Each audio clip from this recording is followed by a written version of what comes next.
মুত্তাকুন।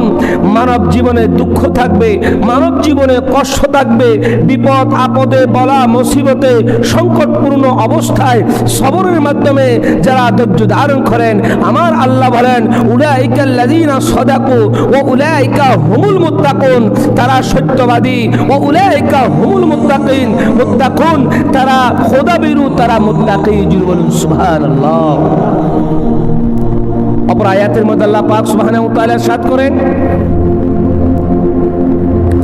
ওমা আসবা মিন মুসিবাতিন ফিল আরদি ওয়ালা ফি আনফুসিকুম ইল্লা ফি কিতাবিন মিন ক্বাবলি আন নাবরাহা ইন্না যালিকা আলাল্লাহি ইয়াসির।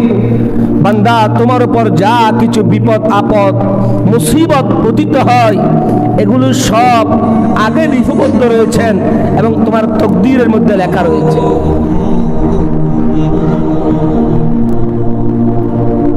এই আয়াতে কারিমার মধ্যে আমাদেরকে বড় মেসেজ দিচ্ছে, বিপদ আপদের সময়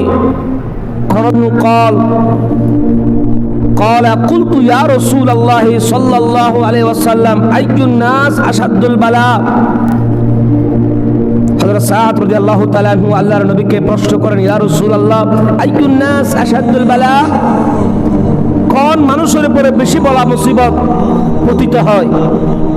আমার নবী উত্তর দেন ক্বালাল আম্বিয়া সুম্মাল আমসালু ফাল আমসালু, সমস্ত নবী আলাইহিস সালামের উপরে বলা মুসিবত পতিত হয়েছেন, পরীক্ষা হয়েছে। তারপর সুম্মাল আমসালু ফাল আমসালু, নেককার আবাদা সালেহা, যুগে যুগে যারা মুমিন মুত্তাকিন আল্লাহওয়ালা, আল্লাহ তাদেরকে পরীক্ষা নিয়েছেন। কেন?